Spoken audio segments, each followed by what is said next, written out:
سرکار مدینہ صلی اللہ تعالی علیہ وآلہ وسلم کا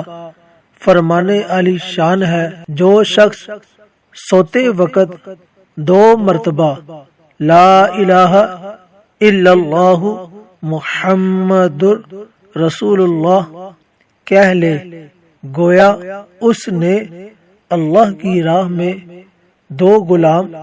آزاد کیے۔ اور پھر اسی طرح حضرت عبداللہ ابن عمر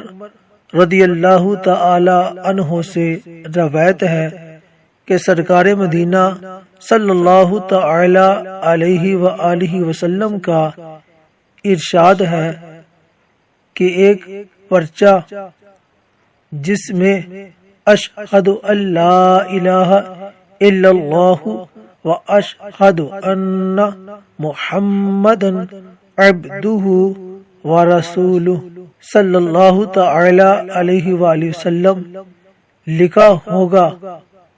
وہ ان 99 دفتروں پر بھاری ہوگا جس کی درازی اور لمبائی حد نظر تک ہوگی۔